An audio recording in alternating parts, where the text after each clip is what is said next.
Alvin, ang sundalo. Credit to the author. 1544-50. Ang mga pangalan po na nandito ay galing sa mga name generator. Kaya kung meron man pagkakatulad sa mga pangalan ng totoong tao o lugar, ito ay tunay na hindi sinasadya.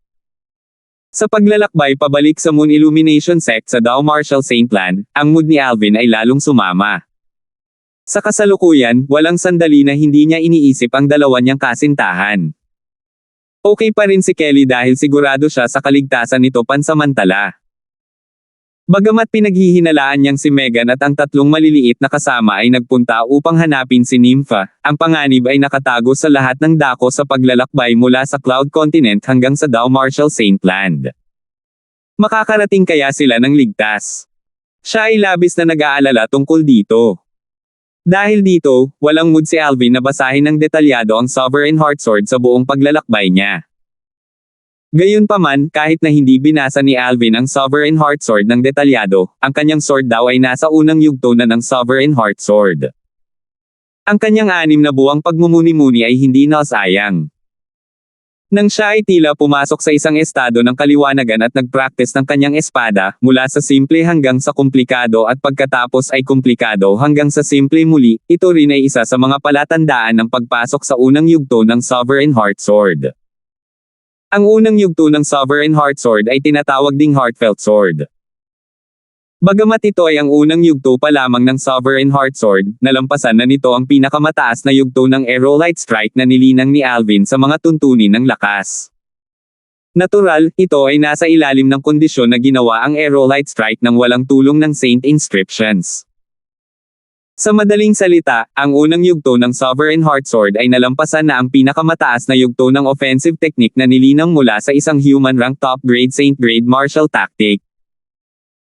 Sa kasalukuyang lakas ni Alvin, bukod sa hindi lubos na kumpiyansa na talunin ang ilang eminent Saint Stage powerhouse, kumpiyansa siyang talunin, at pumatay pa nga, ang iba pang martial at Dao cultivators sa ibaba ng Saint Stage. Sa lakas niya ngayon, ligtas na siyang dalhin si Wilbur at ang iba pa. Di nagtagal, dinala niya sila sa gate ng monasteryo ng ari-arian ng Moon Illumination Sect. Si Alvin ay isa ng sikat na tao sa Moon Illumination Sect. Dahil dito, nang makita siya ng ilang mga alagad sa labas ng korte na nagbabantay sa tarangkahan ng monasteryo, sunod-sunod silang tumawag, Senior Brother Duan, at magalang na tinanggap siya sa loob.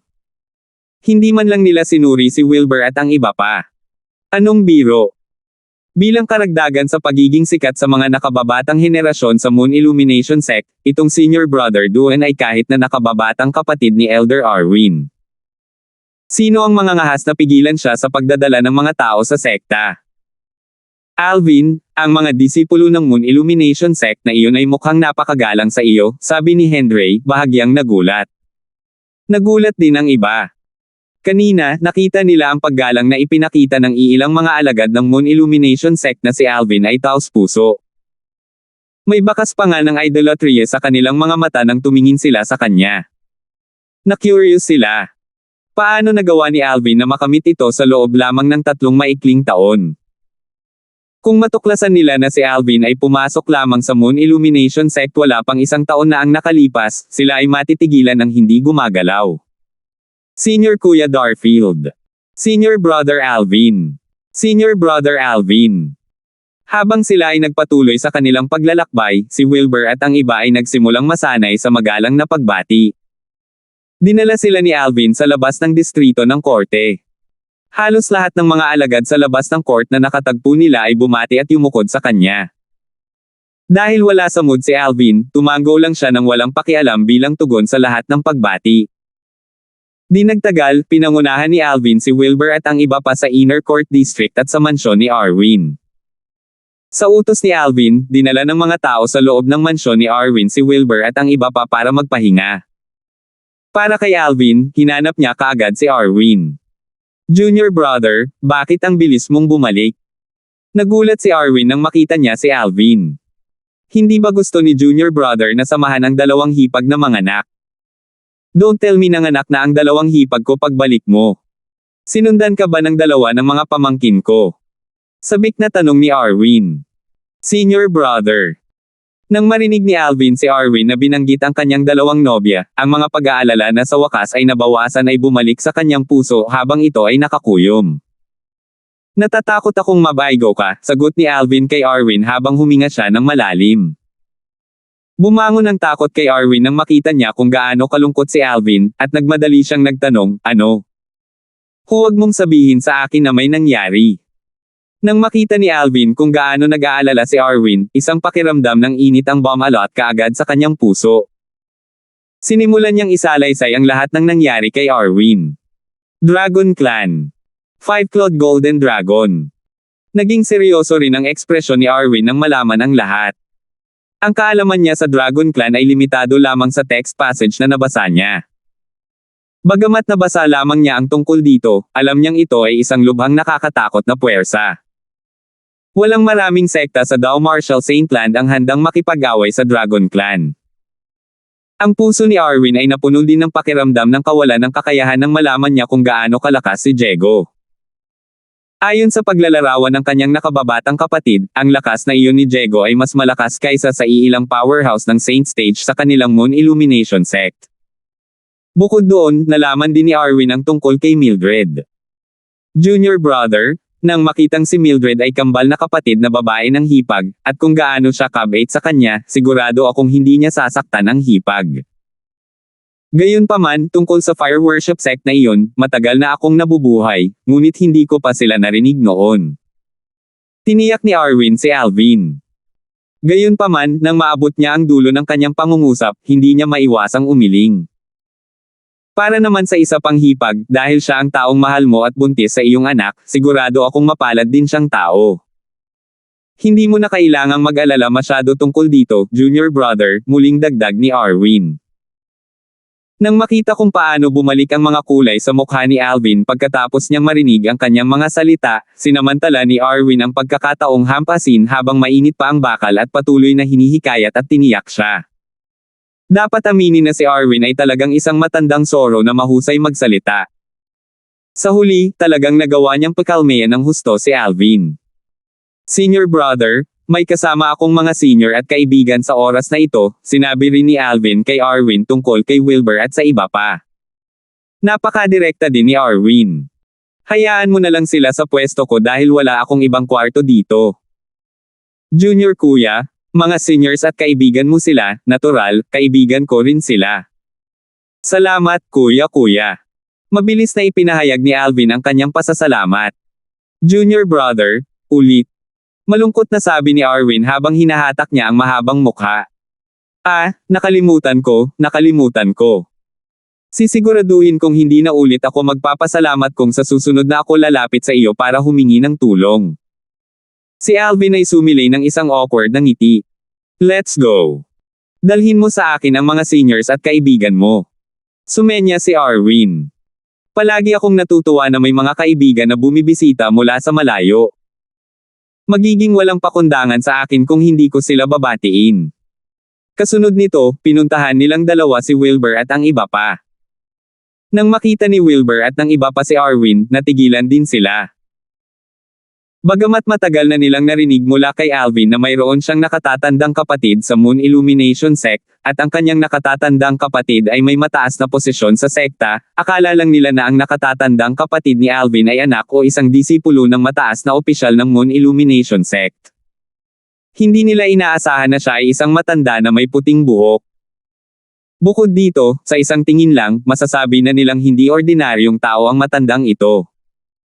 Lahat, dahil senior na kayo at kaibigan ng junior brother ko, natural lang na kaibigan ko rin kayong lahat. Pwede na kayong lahat na manatili na lang dito simula ngayon. Tutulungan ko kayong lahat na makakuha ng Identity Order Token bukas.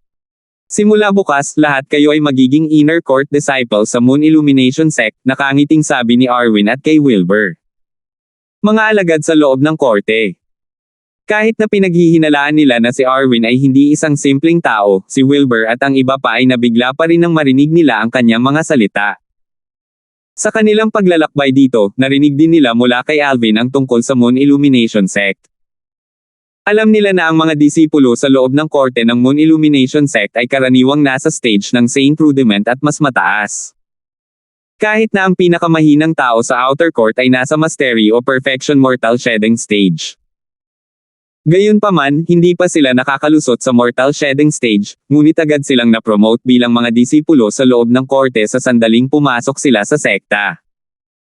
Di huwag mong sabihin sa akin na ang nakatatandang kapatid na ito ni Alvin ay talagang sect leader ng Moon Illumination Sect. Tanong ni Henry gamit ang kanyang voice transmission habang nakatingin siya kay Renz. Matapos marinig ang voice transmission ni Henry, ang natulala na Renz ay nanambalik sa kanyang katinoan at sumagot, kahit na hindi siya ang sect leader ng Moon Illumination Sect, kailangan niyang magkaroon ng mataas na posisyon sa Moon Illumination Sect. Kung hindi, paano siya magkakaroon ng ganitong kakayahan? Si Wilbur at ang iba pa ay natulala pa rin sa mga salita ni Arwin nang maglabas siya ng isang grupo ng mga Saint Stone sa ika-6 na baitang. Kunin na lang ninyo ang mga Saint Stone na ito sa ika-6 na baitang bilang regalo ko sa inyong lahat. Higit pa rito, gagawa din ako ng crystal card para sa inyong lahat. Sa oras na iyon, maglilipat ako ng ilang merit points sa inyong lahat para magamit ninyo ito para ipagpalit sa Saint Grade Martial Tactics o Pills sa Merit Pavilion. Tungkol naman sa Saint Weapons, ang sabi ko sa lahat ng personal ng ngiti ni Arwin, sabi ni Arwin. Nang marinig ito ni Wilbur at ng iba pa, mabilis silang nagpahayag ng kanilang pasasalamat. Natural, hindi nila naiintindihan ang laki ng mga regalo ni Arwin, partikular na ang huli. Ito ay sapat na upang magdulot ng paninibugho mula sa higit sa kalahati ng mga tao sa Moon Illumination Sect.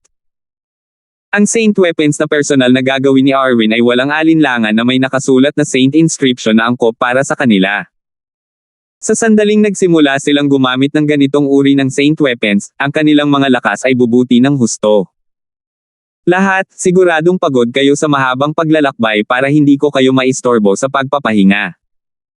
Pagkatapos magpaalam kay Wilbur at sa iba pa, si Arwin ay nagpaalam kay Alvin bago siya umalis. Pagkaalis ni Arwin, tumingin si Wilbur at ang iba pa kay Alvin. Si Wilbur ang unang nagsalita. Alvin boy, sino itong nakatatandang kapatid mo? Alvin, huwag mong sabihin sa akin na ang iyong nakatatandang kapatid ay ang sect leader ng Moon Illumination Sect. Tanong din ni Henry. Ang aking senior na kapatid ay isang inner court elder ng Moon Illumination Sect. Gayunpaman, dahil sa iba't ibang dahilan, ang posisyon ng aking senior brother sa Moon Illumination Sect ay espesyal. Kahit na ang sect leader ay hindi nang ahas na magpakalma kapag nakilala niya ang aking senior brother, paliwanag ni Alvin pagkatapos niyang makita ang pagkabigla at pagdududa sa mukha ni Wilbur at ng iba pa. 1545. Kung ano ang mga kadahilanang iyon, mahirap para sa akin na ipaliwanag sa iyo ngayon.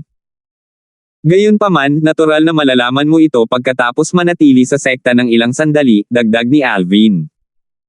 Sa sandaling maalala niya ang mga regalo sa pagpupulong na binanggit ng kanyang nakatatandang kapatid na si Arwin, naantig siya.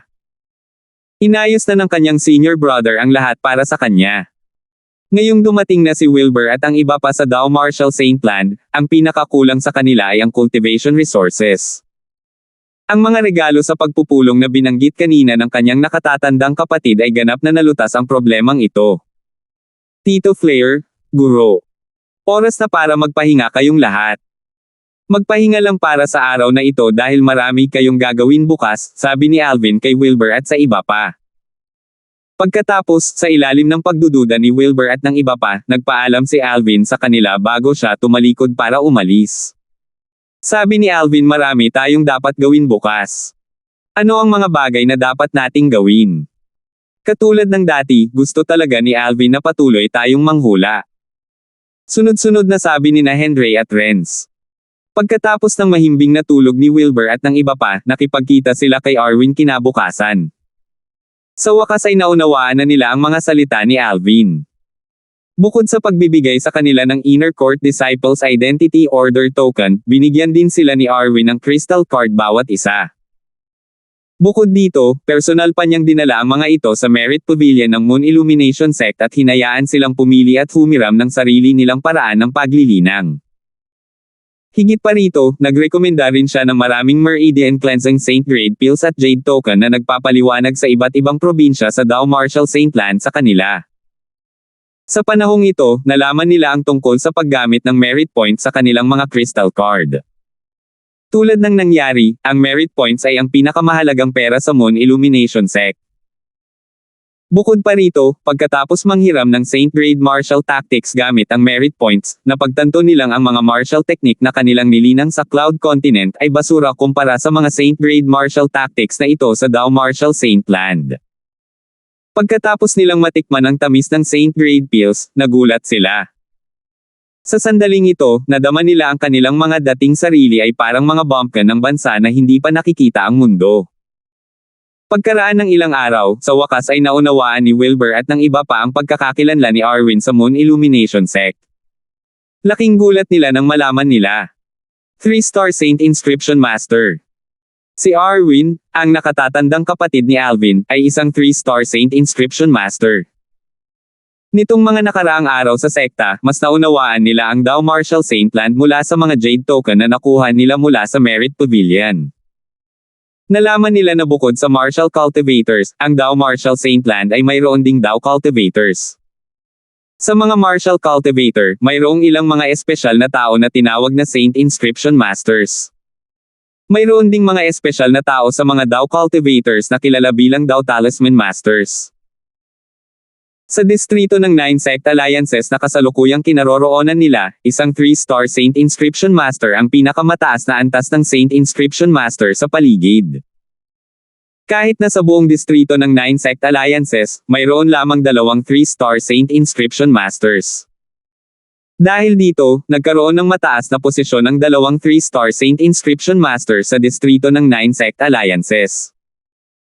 Dahil dito nabigla silang lahat nang malaman nilang si Arwin ay isa sa 3-star Saint Inscription Masters at ang nag-iisang 3-star Saint Inscription Master sa Moon Illumination Sect. Sa sandaling ito, sa wakas ay naunawaan na nila ang mga salitang sinabi ni Alvin noon. Masyadong katawa-tawa ang Alvin na iyon, di ba? Ilang taon na ba ang nakalipas mula noong dumating siya sa Dao Martial Saint Land? At gayon pa man, nakakuha na siya ng suporta mula sa isang tulad ni Elder Arwin. Hindi lang iyon, naging junior brother pa siya ni Elder Arwin, natigilan na sabi ni Renz. Ang kanyang mga salita ay sumasalamin din sa mga iniisip ni Wilbur at ng iba pa. Maging si Jack na palaging nagtitiwala kay Alvin ay lubos ding nabigla pagkatapos niyang malaman ang katotohanan tungkol kay Arwin. Hindi sumagi sa isip niya na magkakaroon ng ganoong tagumpay ang kanyang young master sa 3 taong pananatili niya rito. Tulad ng inaasahan ng aking young master. Lumakas ang kanyang puso sa pagmamalaki. Nang si Wilbur at ang iba pa ay nabigla pa sa pagkakakilanlan ni Arwin, marami sa mga outer at inner court disciples sa Moon Illumination Sect ay nalaman din ang tungkol kay Wilbur at ang iba pa. Sa mga ilang araw na ito, mayroong hindi bababa sa 8 o 10 outer o inner court disciples na tumatalakay sa kanila. Ito ay dahil sila ay masyadong kapansin-pansin. Natural, ito ay ibang uri ng kapansin-pansin na ginamit upang ilarawan si Alvin dahil umasa siya sa kanyang sariling lakas upang gumawa ng pangalan para sa kanyang sarili. Para naman kay Wilbur at sa iba pa, dahil sa pangangalaga na ibinigay sa kanila ni Arwin kaya sila naging sikat. Dahil sa kadahilanang ito, maraming tao ang tumitingin ng masama kay Wilbur at sa iba pa sa kanilang mga puso dahil ginamit nila ang kanilang koneksyon. Bukod dito, agad silang na-promote bilang mga disipulo sa loob ng korte sa sandaling pumasok sila sa sekta. Naging sanhi ito ng pagkabaliw ng maraming mga alagad sa labas at panloob na hukuman dahil sa paninibugho. Ilang araw pagkatapos ng pagbabalik ni Alvin, si Rohan na kalalabas lang sa kanyang tahimik na silid ay narinig sa wakas ang tungkol sa kanyang pagbabalik. Buhay pa siya. Malungkot na ekspresyon ang nakaplaster sa mukha ni Rohan. Nangyari na ang pinakakinatatakutan niya. Si Ferlan ay pinatay ng isang misteryosong powerhouse bago niya mapatay si Alvin. Alvin, hindi ako makapaniwala na mayroon ka talagang mahabang buhay. Maliban kung patuloy kang nagtatago sa sekta, ako, si Rohan, ay tiyak na hahayaan kang mamatay sa isang kakila-kilabot na kamatayan. Malamig na kumikinang ang mga mata ni Rohan habang nagngangalit ang kanyang mga ngipin. Ang kanyang mga salita ay puno ng puot. Para bang pinatay ni Alvin ang kanyang ama o ninakaw ang kanyang asawa. Natural, hindi alam ni Alvin ang nangyayari sa labas. Ilang araw at gabi na siyang nakaupo sa kwarto niya, tulala. Hindi niya binago ang kanyang posisyon mula sa simula hanggang sa huli. Sa harap ni Arwin, mahinahon siyang kumilos para hindi siya mag-alala. Gayunpaman, hindi pa rin niya ito maalis sa kanyang puso. Pagkaraan ng ilang araw at gabi, sa wakas ay nakapagbitiw na si Alvin. Walang silbi kahit gaano ko pa ito iniisip. Ang pinakamahalagang bagay ngayon ay pataasin ang aking lakas. Saka ko lang mahahanap si Kelly at maibabalik ko siya. Bagamat hindi alam ni Diego, isang 5-clawed golden dragon, ang tungkol sa fire worship sect, mula lamang sa kapangyarihan na ipinakita ni Mildred na higit na nalampasan ang Diego ay higit pa sa sapat upang patunayan na ang fire worship sect ay hindi ang iyong karaniwang sekta. Ngayong si Kelly ay kinuha na ni Mildred, tiyak na kailangan niyang lumaban sa fire worship sect kung gusto niyang agawin pabalik si Kelly sa hinaharap. Kung hindi siya sapat, baka mapatay pa siya bago niya makita si Kelly. Tungkol kay Little Megan. Sa sandaling naisip niya si Megan, agad na bumungad sa kanyang mukha ang pag-aalala.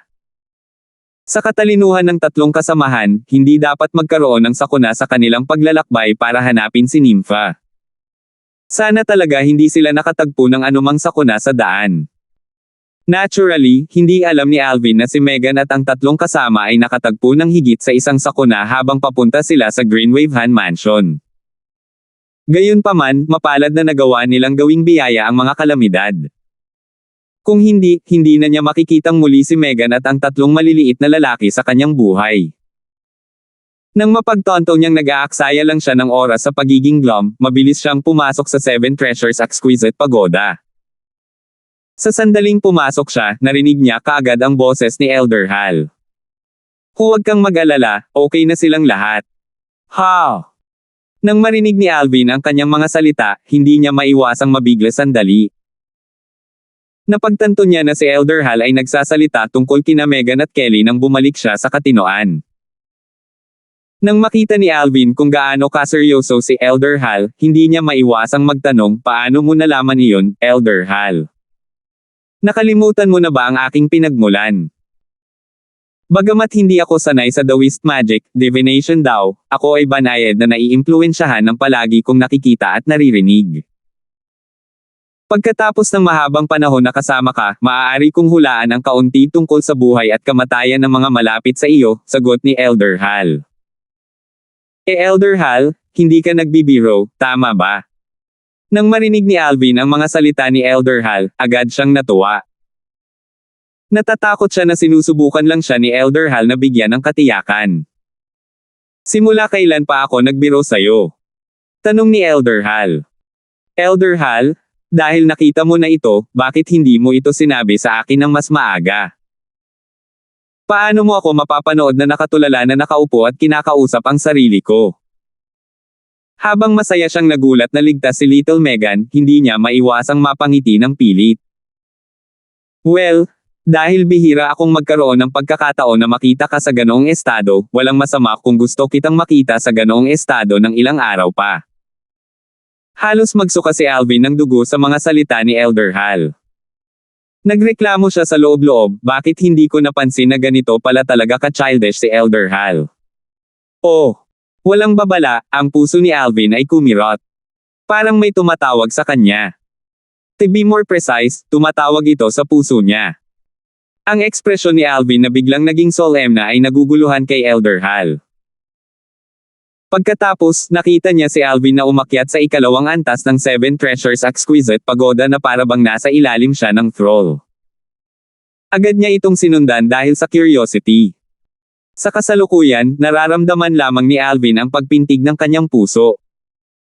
Wala siyang anumang paraan para kontrolin ito. Nang umakyat siya sa ikalawang antas ng Seven Treasures Exquisite Pagoda, napansin niyang unti-unting bumagal ang kanyang tibok ng puso. Gayunpaman, mas lumakas ang pakiramdam na may tumatawag sa kanya. Mukhang may tumatawag sa akin mula sa ikalawang antas ng Seven Treasures Exquisite Pagoda, naisip ni Alvin sa kanyang sarili bago siya umakyat sa ikalawang antas ng Seven Treasures Exquisite Pagoda. Naguguluhan siya dahil hindi pa niya naramdaman ang ganito noong siya ay nasa Seven Treasures Exquisite Pagoda. Ano ba talaga? Hindi nagtagal, dumating si Alvin sa ikalawang antas ng Seven Treasures Exquisite Pagoda at natuklasan kung ano ang tumatawag sa kanya. Ang Jasper Celestial Sword. Ang tumatawag sa kanya ay ang Jasper Celestial Sword na tahimik na nakahiga sa ikalawang antas ng Seven Treasures Exquisite Pagoda. Isa rin ito sa 6 na Celestial Supreme Treasures na nakatago sa loob ng Seven Treasures Exquisite Pagoda. Ang Jasper Celestial Sword ay ang Celestial Supreme Treasure sa ikalawang antas ng Seven Treasures Exquisite Pagoda. Dati, noong ibinalik niya ang ikalawang antas ng pagoda, gusto niyang angkinin ang Jasper Celestial Sword. Gayunpaman, napagtanto niya na ang Jasper Celestial Sword ay napakabigat kaya hindi niya ito maiangat. Pagkatapos niyang makapasok sa Perfection Saint Rudiment Stage, sinadya niyang pumunta rito para subukang muli, ngunit napagtanto niyang hindi pa rin niya maigalaw ang Jasper Celestial Sword. Gayunpaman, ang Jasper Celestial Sword ay tumatawag sa kanya sa sandaling ito. Tila ang kanyang puso ay tumutunog sa Jasper Celestial Sword. Don't tell me dahil ito sa Sovereign Heart Sword. Natarante si Alvin nang may pumasok sa kanyang isipan. Habang pinag-iisipan niya ito, masigurado siya tungkol dito. 1546. Now that I think about it, isa na lang ang posibilidad na natitira. Simula nang makuha ko ang legacy ng Sovereign Heart Sword, hindi na ako pumasok sa Seven Treasures Exquisite Pagoda. Hindi ito maaaring nagkataon lamang. Natuwa si Alvin sa sandaling naisip niya ito. Paanong hindi siya ma-excite? Ang Jasper Celestial Sword ay ang Celestial Supreme Treasure tulad ng Seven Treasures Exquisite Pagoda. Bukod dito, ito ay isang Celestial Supreme Treasure na dalubhasa sa pagpatay. Sa kanyang opinyon, tiyak na mapapanalo nito ang lahat ng iba pang Saint Weapons kung magagamit niya ito. Kahit na ang 10 Super Saint Weapons sa 10 Great Saint Weapons ranking ay malayong maihahambing sa isang Celestial Supreme Treasure tulad ng Jasper Celestial Sword, lalo pa ang isang Saint Weapon na may nakasulat na may pinakamataas na rating na 9-star Saint Inscription.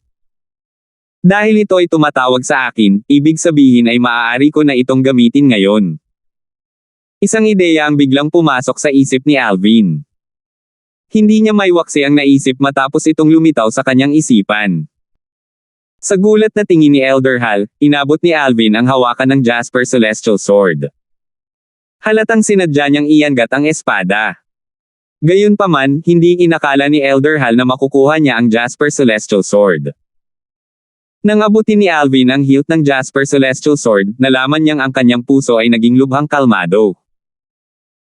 Dagdag pa rito, ang Jasper Celestial Sword ay nagbigay sa kanya ng matinding pakiramdam ng pagiging pamilyar na tila may matalik na koneksyon sa pagitan nila. Sa sandaling ito, naramdaman ni Alvin na parang sumanib ang kanyang puso sa Jasper Celestial Sword. Pakiramdam niya ay hindi na niya makilala ang dalawa. Kasunod nito, hinawakan ni Alvin ang Jasper Celestial Sword at dahan-daang naglapat ng puwersa. Ang puwersa na ginagamit niya ngayon ay wala pang ika-10 bahagi ng kanyang buong lakas, ngunit nagawa niyang iangat ang Jasper Celestial Sword. Tama iyon. Habang marahang itinaas ni Alvin ang kanyang kamay, ang Jasper Celestial Sword na orihinal na kasing bigat ng 1,000 tonelada ay madali rin niyang binuhat. Sa sandaling nasa kamay ni Alvin ang Jasper Celestial Sword, naramdaman niya ang koneksyon ng dugo dito. Ay ito. Nang makita ang eksenang ito, si Elder Hal ay namangha. Ito ay dahil, kahit na sa kanyang kasalukuyang lakas, kahit na kaya niyang iangat ang Jasper Celestial Sword sa pamamagitan ng puwersa, halos imposible para sa kanya na hawakan ito. Gayunpaman, si Alvin ay mahusay na itinutulak ang espada sa sandaling ito na parang wala itong timbang. Hindi napigilan ni Elder Hal na ibigay ang spiritual secret tactic, ang Divine Eye, para tingnan ang cultivation base ni Alvin. Sa sandaling ito, sabik siyang kumpirmahin muli ang cultivation base ni Alvin. Bagamat alam niya ang sagot sa kanyang puso, nagulat pa rin siya sa ginawa ni Alvin. Talagang itinaas niya ang Jasper Celestial Sword. Ngayong nasa kamay na niya ang Jasper Celestial Sword, naramdaman ni Alvin ang pagiging marilag at ang tumataas na determinasyon na mapasailalim sa kanyang mga paa ang buong mundo. Sa sandaling sinubukan ni Alvin na pagsamahin ang kanyang true energy sa Jasper Celestial Sword, agad na nagbago ang kanyang ekspresyon. Ito ay dahil sa pagpasok ng kanyang tunay na enerhiya sa Jasper Celestial Sword, ang espada ay tila naging isang walang katapusang kailaliman. Matako nitong nilalamon ang lahat ng true energy sa kanyang katawan. Maging ang true energy sa kanyang chi ay nilamon din ng Jasper Celestial Sword sa pamamagitan ng kanyang 79 na Saint Veins. Sa sandaling ito, natuklasan ni Alvin na ang pagkakaroon ng napakaraming Saint Veins ay maaaring hindi isang magandang bagay. Sa pamamagitan ng 79 na Saint Veins, ang tunay na enerhiya ni Alvin ay halos maubos na sa wala pang 20 paghinga. Natarante siya at agad na ibinaba ang Jasper Celestial Sword. Matapos iwan ng Jasper Celestial Sword ang kanyang kamay, tumigil ito sa paglamon ng huling bit ng true energy sa kanyang chi. Nang muli niyang tingnan ang Jasper Celestial Sword, ang orihinal na simple at walang palamuti na espada ay kasalukuyang may mahinang berdeng enerhiya sa ibabaw nito. Gayunpaman, ang berdeng enerhiyang ito ay hindi nagtagal bago ito tuluyang nawala. Na-absorb nito ang lahat ng true energy ko at ngayon ay nawala muli pagkatapos ng ilang sandali. Nang makita ito ni Alvin, ngumiti siya ng pilit. Pinagsisisihan niya ang kanyang padalos-dalos na aksyon kanina. Kaya mo ba talagang gamitin ito? Habang si Alvin ay ngumiti ng pilit sa kanyang sarili, si Elder Hal ay nakatitig kay Alvin na para bang siya ay nakatitig sa isang multo. Puno ng hindi makapaniwala ang mukha niya. Inasa Perfection Saint Rudiment stage ka lang sa planetang ito, at wala ka pang ang true origin. Paano mo maaangat ang Jasper Celestial Sword? At saka, maaari mo talagang gamitin ito. Ano ang nangyayari? Nang matapos ni Elder Hal ang kanyang pangungusap, kahit siya na nakakita at nakaranas ng marami ay hindi maiwasang mataranta. Nagsimulang ikwento ni Alvin kay Elder Hal kung paano niya nakuha ang pamana ng Sovereign Heart Sword na iniwan ni Sword Saint Berting at kung paano niya napag-aralan ang unang yugto, ang Heartfelt Sword. Walang dahilan para itago niya ito kay Elder Hal kung tutuusin. Nakikita ko. Hindi ako makapaniwala na may mga taong makakaunawa sa Sword Heart sa mundong planetang ito. Kahit na sa Devata Realm, si Sword Saint Berting ay maaari ding ituring na isang walang katulad na henyo. Pagkatapos niyang sumailalim sa Transcendence, sa kanyang pagkamit sa Sword daw, hindi na siya magtatagal upang makagawa ng pangalan para sa kanyang sarili sa Devata Realm. Matapos marinig ni Elder Hal ang kwento tungkol sa Sword Saint Berting, hindi niya maiwasang mapabuntong hininga. Naguguluhan, hindi makapaniwalang nagtanong si Alvin, nakakatawa iyon. Sino si Elder Hal? Ang nag-iisang three-legged golden crow sa mundo. Noong siya ay nasa kanyang kalakasan, siya ay higit na makapangyarihan kaysa sa isang Diyos. Ang katotohanan na ang Sword Saint Berting ay talagang pinuri ng makaranasang at maalam na Elder Hal ay lubhang nakakagulat. Hindi ito katawa-tawa, umiling si Elder Hal bago siya time na sinabi, sa ilang Devata Realms na alam ko, kasama ang Jade Emperor Heaven, isang tao lang ang maihahambing sa kanya pagdating sa sword daw. Bagamat ito ang unang beses na narinig ni Alvin na binanggit ni Elder Hal ang Devata Realm o kung ano, alam niya ang tungkol sa Jade Emperor Heaven. Ang Jade Emperor Heaven ay maraming pangalan na madalas niyang marinig kaya naalala niya ang mga ito. Halimbawa, ang Heavenly Emperor of Jade Emperor Heaven ay ang Great Emperor of Jade, kilala rin bilang Jade Emperor, sa sinaunang mitolohiya ng Hua Nation sa Earth sa kanyang nakaraang buhay. Ang iba't ibang mga immortal sa sinaunang mitolohiya ay naruroon din sa Jade Emperor Heaven, kasama si Elder Hal. Batay sa mga salita ni Elder Hal, malinaw na ang Jade Emperor Heaven ay isa lamang sa Devata Realms. Ang taong iyon ay nagmula rin sa ating Jade Emperor Heaven, at ang kanyang pangalan ay dating napakakilala. Katulad mo, siya ay tao rin mula sa isang makamundong planeta, ang planet Yanhuang. Bagamat ang bilang ng mga Saint Veins na nabuksan niya ay hindi makapaglagay sa kanya sa isang mataas na antas sa lahat ng mga iyon ay nagmula sa planet Yanhuang, siya pa rin ang pangalawang tao na lumabas mula sa Heavenly Emperor at naging Emperor ng Devata sa Heavenly, dagdag ni Elder Hal. Sino siya? Nang marinig ni Alvin ang mga salita ni Elder Hal, naging curious din siya tungkol sa pagkakakilanlan ng taong iyon. Hindi lamang ang kanyang natamo sa sword daw ay maihahambing sa Sword Saint Berting, ngunit iniwan pa niya ang Jade Emperor Heaven at naging Heavenly Emperor ng isa pang Devata Realm. Jabari Gongsun. Naglabas ng dalawang salita si Elder Hal bilang tugon sa tanong ni Alvin. Jabari. Sa sandaling marinig ni Alvin ang mga salita ni Elder Hal, hindi niya maiwasang makaramdam ng pagkatulala. Bilang isang Earthlang, isang mamamayan ng Hua Nation, paanong hindi niya malalaman ang pangalang ito? Yellow Emperor, Jabari. Yanhuang Planet, ang ina po ni Yanhuang. Ang salitang Huang ay kumakatawan sa Yellow Emperor. Ang mga inapo ni Yanhuang ay maaaring ituring na mga inapo ng Yellow Emperor. Ang dilaw na emperador ay kanilang ninuno. Kasama ang Jabari sword sa kanyang kamay, pinatay ni Jabari ang kanyang daan patungo sa Devata Realm sa labas ng Jade Emperor Heaven at pinatay ang Heavenly Emperor ng Devata Realm na iyon bago naging bagong Heavenly Emperor sa Devata Realm na iyon. Mula sa paraan ng pagsasalita ni Elder Hal tungkol sa Yellow Emperor na si Jabari, masasabing mataas ang pagtingin niya sa kanya. Gaano kalakas? Tuwang-tuwa si Alvin. Bagamat narinig niya ang alamat ng Jabari, kadalasan ay tungkol ito sa mga bagay na pinagdaanan niya sa Earth. Hindi na niya narinig ang mga nangyari pagkatapos. Maliwanag na ang mga bagay na iyon ay hindi alam ng mga ordinaryong tao. Elder Hal, sinabi mo kanina na ang Yellow Emperor lamang mula sa iba't ibang Devata Realms na kilala mo ay maihahambing sa Sword Saint Berting.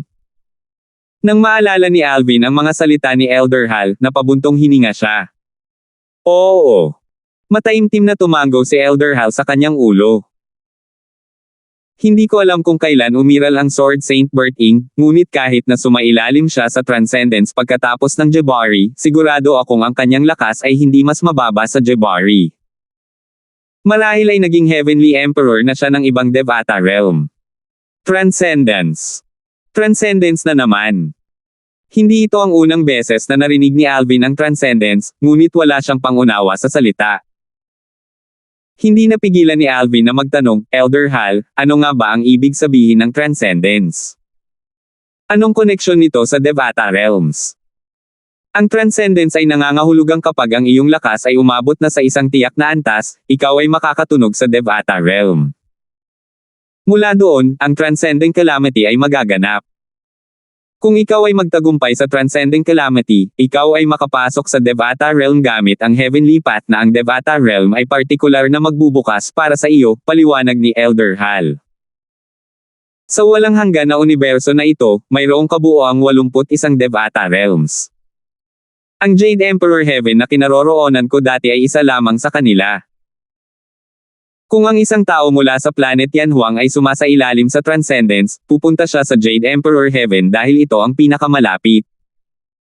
Para sa mga tao ng planetang ito, wala akong ideya kung saan sila pupunta pagkatapos ng Transcendence, idinagdag ni Elder. Sinadya ko iyon noong sinabi ko sa iyo dati na may pagkakataon kang bumalik sa planet Yanhuang.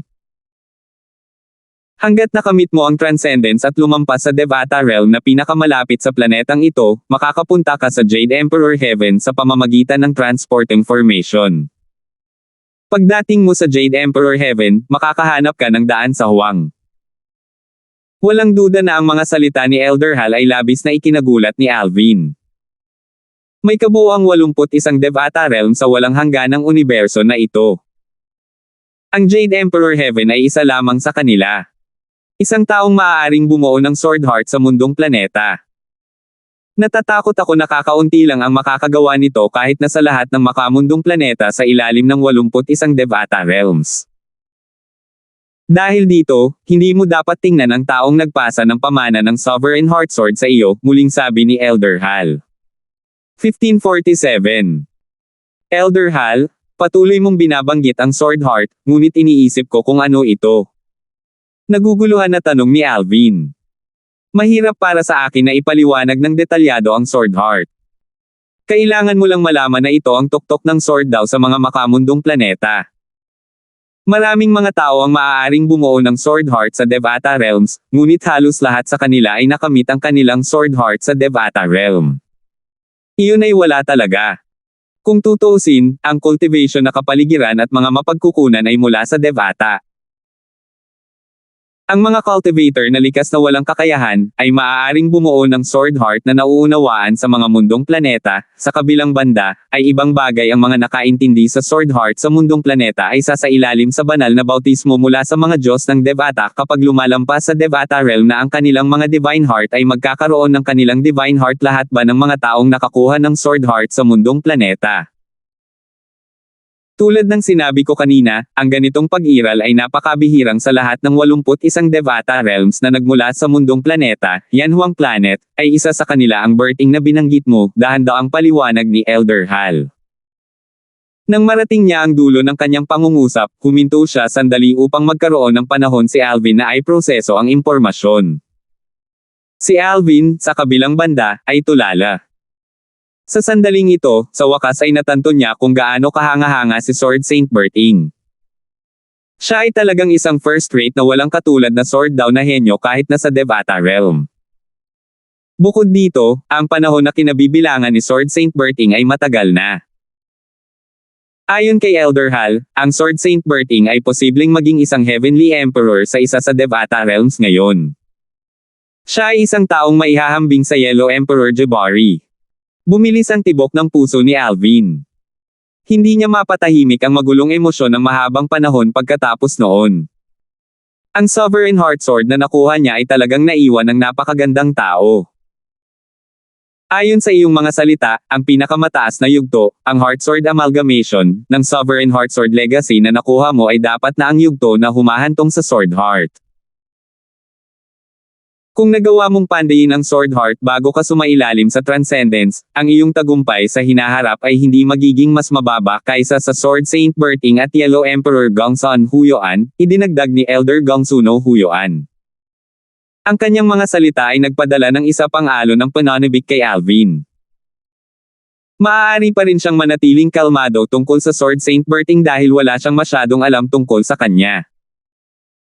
Gayunpaman, ang Yellow Emperor na si Jabari ay isang taong madalas niyang naririnig at naaalala. Maaari pa nga siyang ituring bilang kanyang ninuno. Pagkatapos ng lahat, ang kanyang kaluluwa ay nagmula sa Hua Nation sa Earth.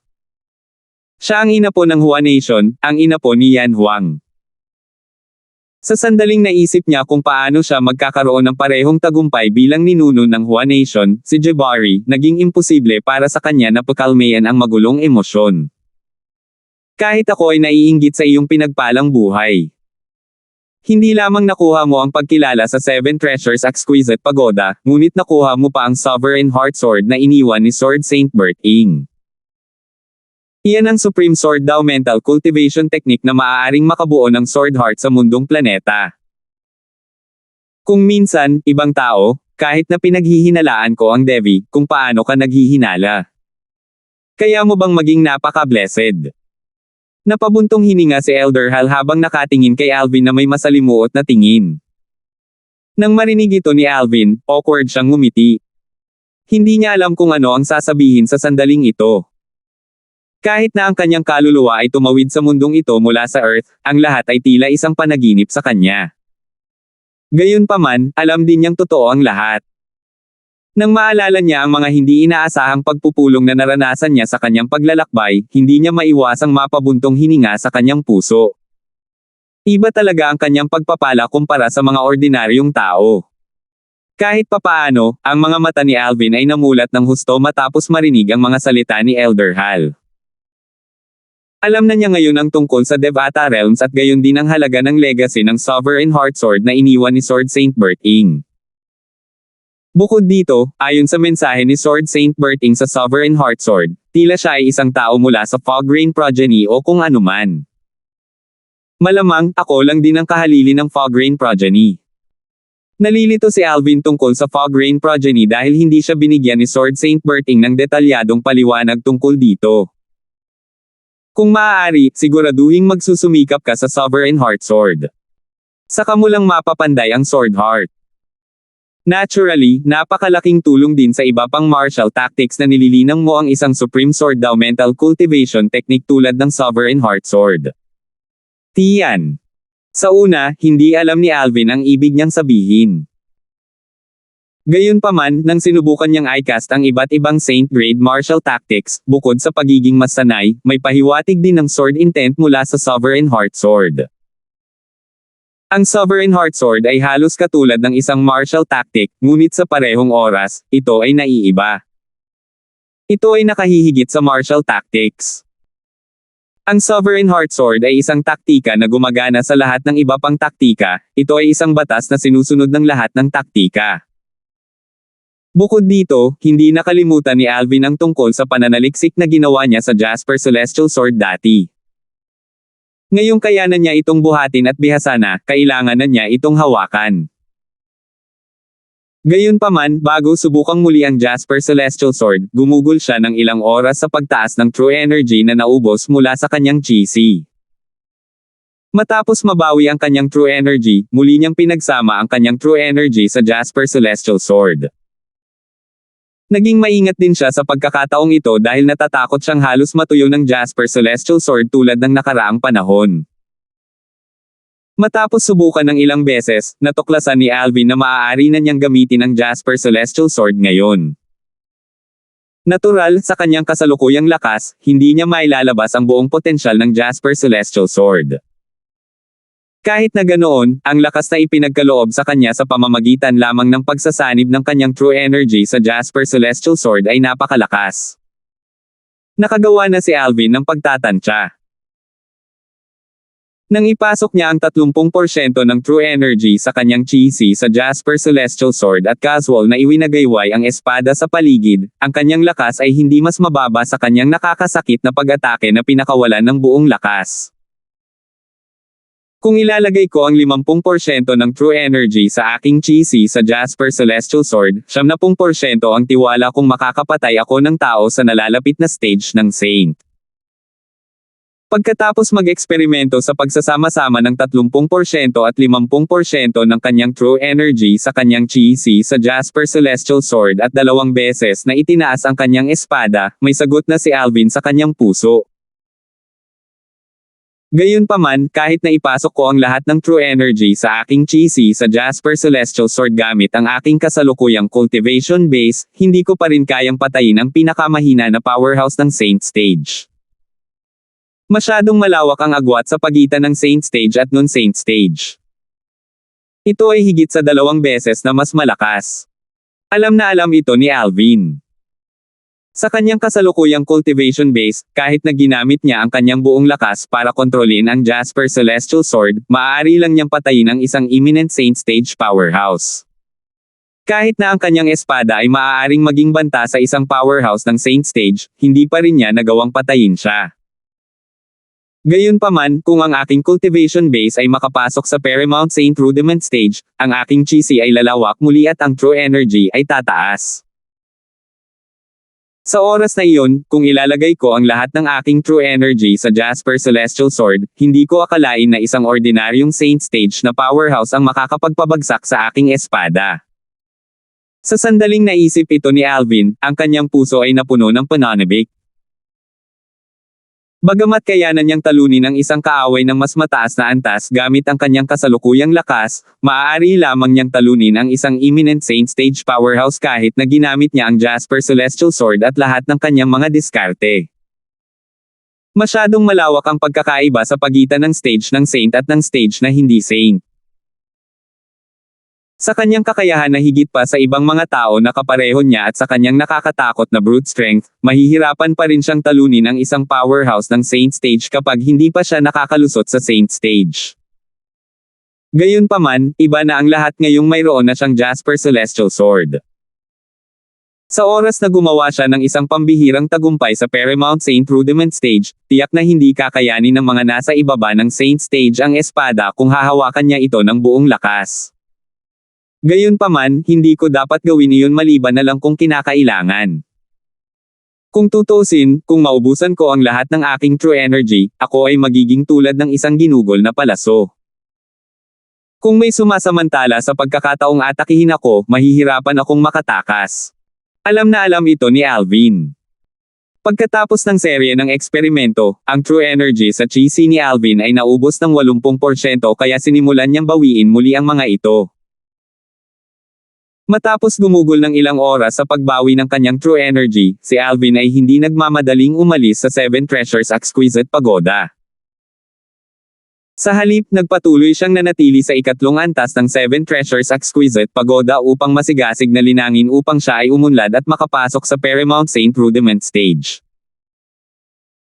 Kapag nakapasok na siya sa Paramount Saint Rudiment Stage, sa tulong ng Jasper Celestial Sword, hindi na niya kailangang mag-alala tungkol sa mga ordinaryong powerhouse ng Saint Stage. Dahil sa kadahilanang ito, si Alvin ay naigalinang ng mas masigasig. Habang si Alvin ay masigasig na naglilinang, may ibang tao sa panloob na korte ng Moon Illumination Sect na masama ang pakiramdam. Talagang ayaw lumabas ng Alvin na iyon. Seryoso ang ekspresyon ni Rohan. Hindi niya inaasahan na hindi na aalis si Alvin sa tirahan ni Arwin mula nang bumalik siya. Iniwan siya nito na walang pagkakataon na gumawa ng anumang hakbang. Don't tell me kailangan ko siyang bitawan. Nakakunot ang mga kilay ni Rohan habang naglalakad siya pabalik-balik. Napakadilim ng kanyang mukha na parang may tumutulo mula rito. Kung mananatili siya sa tirahan ni Arwin at hindi lalabas ng ilang taon, huwag mong sabihin sa akin na kailangan kong panoorin habang lumalakas siya. Hindi. Hindi ito maaaring magpatuloy sa ganito. Patuloy na umiiling si Rohan habang huminga siya ng malalim. Para siyang nabaliw. Sa likas na talento ni Alvin, ang kanyang lakas ay malamang nahihigit sa akin sa loob ng ilang taon. Sa kasalukuyan, matatalo ko pa rin siya. Ito ay magiging imposible sa loob ng ilang taon. Bagamat ayaw ni Rohan, kailangan niyang aminin ito. Ang likas na talento ni Alvin sa martial daw ay talagang nakakagulat na kapansin-pansin. Hindi ko siya hahayaang patuloy na lumaki. Isang mapanganib na ideya ang mabilis na pumasok sa isip ni Rohan. Halos hindi niya makompose ang sarili. Bagamat hindi ito gaanong makakaapekto sa kanya, masisiguro nito na hindi siya makakapagtanim ng payapa. Hanggat umalis siya sa tirahan ni Arwin at sa sekta, magkakaroon ako ng pagkakataon na kumilos. 1548. Makalipas ang isang buwan, nakita ng ilang mga alagad ng Moon Illumination Sect ang isang bangkay hindi kalayuan sa gate ng monasteryo ng Moon Illumination Sect. Mayroong pagkakakilanlan ng Moon Illumination Sect na order token na nakasabit sa baywang ng katawan. Bukod dito, ito ay pagkakakilanlan ng order token ng isang alagad sa loob ng korte. Nagkagulo kaagad sa sekta. Ang pagpatay sa alagad ng Moon Illumination Sect sa kalapitan ng Moon Illumination Sect at isa pa itong disipulo sa loob ng korte. Ito ay walang pag-aalinlangan na nagbibigay ng isang napakalaking sampal sa mukha ng Moon Illumination Sect. Sino ang napakapangahas? Habang nagkakagulo pa rin ang Moon Illumination Sect dahil sa pagkamatay ng isang disipulo sa loob ng korte, isa pang nakakagulat na balita ang nagsimulang kumalat. Ang disipulo sa loob ng korte ay pinatay dahil personal niyang nasaksihan ang pagkamatay ni Elder Furlan. Dahil dito, nakatagpo siya ng isang kasawian. Walang nakakaalam kung saan nanggaling ang balitang ito, at walang nakakaalam kung sino ang nagpakalat ng balita. Gayunpaman, sa loob lamang ng ilang araw, ang balitang ito ay kumalat sa buong Moon Illumination Sect. Nagkagulo na naman ang Moon Illumination Sect. Patay na si Elder Furlan. Ang mga taong unang nakatanggap ng balita ay nagulat nang marinig nila ang tungkol sa pagkamatay ni Furlan. Ang mga taong ito ay ang nominal na mga disipulo sa tirahan ni Furlan. Hindi katakataka na dumating ang leader ng sect noon para tanungin kami kung sinabi sa amin ni Elder Furlan kung saan siya pupunta. Marahil, alam na ng sect leader na may nangyari kay Elder Furlan noong panahong iyon. Ang grupo ng mga nominal na disipulo sa tirahan ni Furlan ay nagpalitan ng tingin sa isa't isa. Maaari nilang pagsamasamahin kaagad ang mga puzzle. Kasabay nito, maraming matatanda sa loob ng korte na karaniwang nakikipag-ugnayan kay Furlan ang pumunta sa tirahan ni Furlan sa pagtatangkang kumpirmahin kung totoo ang balita. Nang malaman nilang matagal nang umalis si Furlan at hindi na bumalik mula noon, napagtanto nila na ang balita ay maaaring hindi isang walang basehang tsismis. Matapos kumpirmahin ng mga matatandang ito sa loob ng korte ang balita, halos ang buong sekta ay sigurado sa pagkamatay ni Furlan. Ipinagbabawal na lugar ng Moon Illumination Sect. Bumagsak.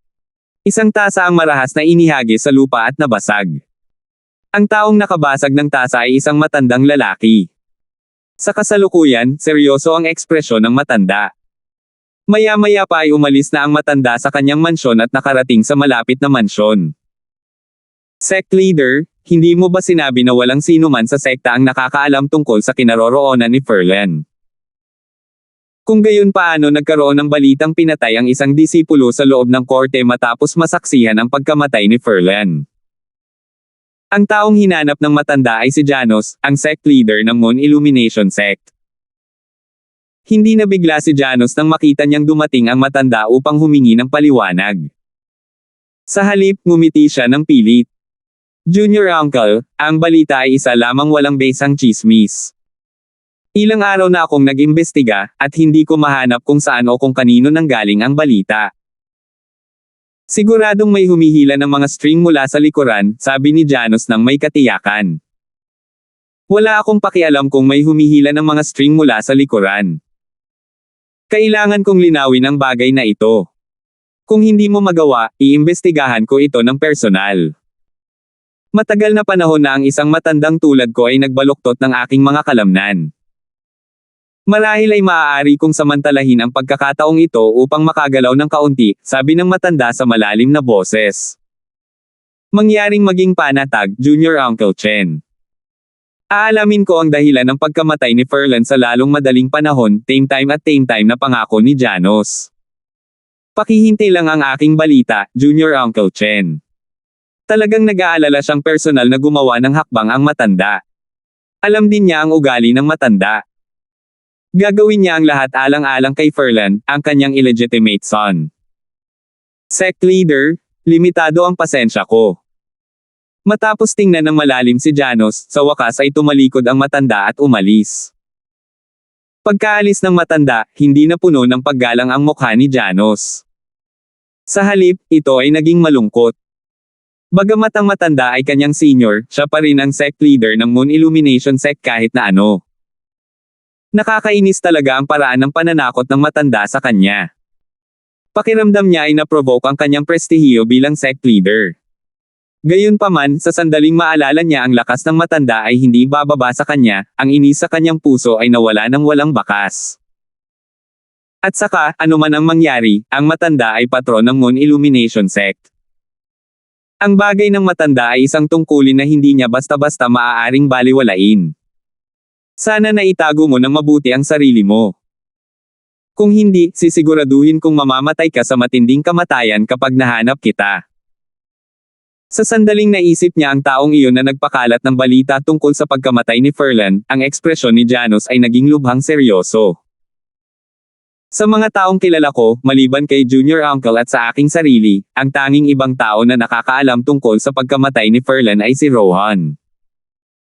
Bukod doon, sa palagay ko ang taong nakakaalam lamang tungkol dito ang pumatay kay Ferlen. Bilang sect leader ng Moon Illumination Sect, si Janos, natural, napaka-metikuloso. Dahil dito, ang unang taong pinaghinalaan niya ay si Rohan. Gayunpaman, paano niya maibibigay ang kanyang sarili ng ganoon kadali kung siya ang may kasalanan? Ilang beses nang sinubukan ni Janos na subukan si Rohan, ngunit wala itong resulta. Siguro oras na para ilabas ko ang isa pang alon ng mga kagiliw-giliw na balita. Nang makita ni Rohan si Janos na umalis sa kanyang mansyon, isang malamig na pagngisi ang sumilay sa gilid ng kanyang bibig. Alvin, Arwin. Maghandang tanggapin ang regalong ipapadala ko sa iyo. Sa sandaling lumabas ang balitang ito, hindi na ako naniniwalang makakaupaw ka pa, Alvin. Bulong ni Rohan sa kanyang sarili, ang kanyang mga mata ay kumikinang ng masama. Nang magsimulang mamatay ang balita ng pagkamatay ni Ferlen, isa pang balita ang kumalat at nagdulot muli ng kaguluhan sa sekta. Ang dahilan kung bakit umalis si Elder Ferlen ay upang maghayganti para sa kanyang direktang disipulo, si Fred. Sino ang nakakaalam, tulad ng sinasabi, palaging may mas malakas na tao. Nabigo si Elder Ferlen na maghayganti ngunit sa halip ay pinatay siya. Ito ang balitang kumakalat sa Moon Illumination Sect. Katulad ng dati, walang nakakaalam kung saan nanggaling ang balita, at walang nakakaalam kung sino ang nagpakalat ng balita. Anuman, ang balitang ito ay kasing gulat-gulat ng mga balita noon na nagdulot ng kaguluhan sa Moon Illumination sect. Kaya si Fred ay talagang direktang disipulo ni Elder Furlan. Hindi nakapagtataka na mayroon siyang saint weapon na inukita ng 2-star saint inscription kahit na isa lamang siyang alagad sa labas ng korte. Hindi katakataka na wala siyang hilig na maging disipulo ng lahat ng matatandang iyon sa labas ng korte na patuloy na tumitingin sa kanya dahil siya ay isang powerhouse na nirerango sa Earth Rankan. Sa sandaling ito, maraming tanong ang mga alagad sa labas ng korte ay nasagot na rin. Ang lahat ng mga bagay na naisip nilang tuliro tungkol sa aktwal na may isang dahilan sa likod ng mga ito. Maghayganti para kay Fred. Hindi ba si Senior Brother Alvin ang pumatay kay Fred? Sabi ng isa, naguguluhan. Tama. Ang pumatay kay Fred ay si Senior Brother Alvin. Gayunpaman, si Fred ang nag-issue ng imbitasyon ng death duel kay Alvin. Kahit mamatay siya, ito ay dahil mas mahina siya kaysa sa kanyang kalaban. Hindi niya masisisi si Senior Brother Alvin, tama ba? Kung talagang naghiganti si Elder Furlan kay Alvin kung gayon wala talaga siyang pakikitungo sa isang elder sa loob ng korte. Talaga. Sa sandaling mailabas ang imbitasyon ng death duel, nasa Diyos na ang magpasya. Ito ang batas na ipinasa sa Moon Illumination sect. Kahit na siya ay isang inner court elder, kailangan din niyang sumunod sa batas. Narinig kong umalis si Senior Brother Alvin sa sekta kanina. Don't tell me napatay si Elder Furlan pagkatapos niyang umalis. Siguro anong motibo mayroon ng taong nagpakalat ng balita. Huwag mong sabihin gusto niyang sabihin na ang taong pumatay kay Elder Furlan ay si Senior Brother Alvin. Nakakabaliw. Kahit na si Senior Brother Alvin ay isa ng Saint Rudiment Stage Martial Cultivator, imposible pa rin para sa kanya na patayin si Elder Furlan. Si Elder Furlan ay isang Paramount Saint Rudiment Stage powerhouse kung tutuusin. Bilang ilan na ang lakas ay nirerango sa nangungunang 3 sa mga elder sa loob ng korte, si Elder Furlan ay hindi lamang isang powerhouse ng Paramount Saint Rudiment Stage, isa rin siyang powerhouse sa tuktok ng Paramount Saint Rudiment Stage. Imposibleng may makapatay sa kanya kung wala sila sa nalalapit na stage ng Saint. Huwag kalimutang nasa likod pa rin ni Alvin si Elder Arwin. Ang lakas ni Elder Arwin ay maihahambing sa isang nalalapit na powerhouse ng Saint Stage na kilala mo. Kung gayon, kung ganoon, sinasabi mo bang si Elder Arwin ang pumatay kay Elder Furlan? Hindi tulad ng mga balita noon, ang balitang ito ay may kinalaman kay Alvin, isang sikat na figure sa Moon Illumination sect. Dahil dito, lalo pang uminit ang mga pangyayari. Sa huli, maraming tao ang naghinala na si Furlan ay namatay sa mga kamay ni Arwin. Sa kasamaang palad, nakilala ni Arwin ang sect leader nang umalis siya sa aking mansyon. Kung hindi, malamang napagdudahan siya ng sect leader. Bagamat nasisiyahan si Rohan sa mga resulta ng balitang kanyang ipinakalat, medyo nalungkot din siya. Bagamat alam ng sect leader na imposible para kay Arwin na patayin si Furlan, ang isyong ito ay hindi matatapos ng ganoon kabilis. Sino ang nakakaalam, maaaring ito ay isang powerhouse na inupahan ni Arwin upang protektahan si Alvin na pumatay kay Furlan. Napangiti ng masama si Rohan, sa lahat, walang paraan para ihiwalay ni Alvin ang kanyang sarili sa bagay na ito sandali. Sana ay maistorbo siya at maglakad-lakad. Sa sandaling naisip ito ni Rohan, ang kanyang mga mata ay kumislap ng masama. Ito ang totoong intensyon niya. Samantala, hindi naging mahinahon ang lahat sa ipinagbabawal na lugar ng Moon Illumination sect. Junior Uncle Chen, handa akong manampa gamit ang Lightning Penalty Oath at ginagarantiyahan sa aking buhay na nakita ko ng sarili kong mga mata si Elder Arwin nang pumunta ako upang imbestigahan ang bagay na ito sa sandaling nabasag ang Soul Pearl ni Elder Furlan, tame time na pangako ni Janos sa matandang nauna sa kanya. Kung talagang pinatay ni Elder Arwin si Elder Furlan, imposibleng makabalik siya ng ganoon kabilis. At saka, sa pagkakaalam ko, si Elder Arwin ay nanatili sa mansyon ni Elder Rohan ng medyo matagal. Sa madaling salita, noong pinatay si Elder Furlan, si Elder Arwin ay nasa mansyon ni Elder Rohan. Imposibleng nasa 2 lugar siya ng sabay-sabay. Sa ngayon, talagang nangangati si Janos na patayin ang taong paulit-ulit na nagkalat ng balita. Bago namatay ang nauna, muling bumangon ang isang bagong alon. Ganoon na ba talaga siya kasabik na gumawa ng gulo? Marahil hindi siya personal na gumawa ng hakbang. Maaaring ginawa ito ng isang powerhouse na inupahan niya upang protektahan si Alvin. Pinaikit ng matanda ang kanyang mga mata. Malamig na kumikislap ang kanyang mga mata nang sabihin niya sa malamig na boses, kahit ano pa man, gusto kong harapin siya ng personal tungkol dito. Junior Uncle Chen, ikaw. Ipinahihirapan mo ako. Nang marinig ni Janos ang mga salita ng matanda, hindi niya maiwasang mapangiti ng pilit. 1549. Sect Leader, alam kong mahirap para sa iyo dahil isa siyang 3-star Saint Inscription Master. Magtiwala ka, Sect Leader. Kung mapapatunayan niyang wala siyang kinalaman sa pagkamatay ni Ferlan, handa akong baliwalain ang dati kong mukha at humingi ng tawad sa kanya, sagot ng matanda sa malalim na boses. Ngayong dumating na sa ganito ang sitwasyon, alam ni Janos na hindi na niya matatanggihan ang matanda. Gustuhin man niya, hindi niya ito kayang tanggihan. Sa lahat, nakapagdesisyon na ang matanda, at hindi ito isang bagay na maaari niyang pakialaman. Junior Uncle Chen, dahil nakapagdesisyon ka na, susunod ako, sabi ni Janos. Hindi na nagsalita ang matanda at pinayagan si Janos na sundan siya. Hindi nagtagal, dumating sila sa mansyon ni Arwin. Nang makatanggap si Arwin ng balita na narito ang sect leader, hindi na siya nagulat. Narinig na niya ang balitang kumakalat sa labas. Wala itong kinalaman sa kanya kaya hindi man lang siya nag-alala. Gayunpaman, medyo madilim ang kanyang kalooban kahit na hindi siya nag-aalala. Kung totoo ang balita, hindi ba ibig sabihin noon ay sinubukang patayin ni Ferlan ang junior brother? Kung iisipin, akala niya ay si Rohan lamang ang lumalaban sa dugo ng kanyang nakababatang kapatid. Talagang na-miss niya si Ferlan. Buti na lang walang nangyari kay junior brother. Kung hindi, paano ko ito ipapaliwanag kay teacher? Sa sandaling naisip niya ito, nananatili ang takot sa kanyang puso. Gayunpaman, nagulat siya nang makarating siya sa main hall. Ito ay dahil hindi lang ang sect leader na si Janos ang pumunta sa kanyang mansyon, mayroon ding isa pang pamilyar na mukha. Ito ay walang iba kundi ang isa sa ilang mga powerhouse ng Saint Stage sa Moon Illumination Sect. Si Caden Chen, ang Supreme Elder ng Moon Illumination Sect.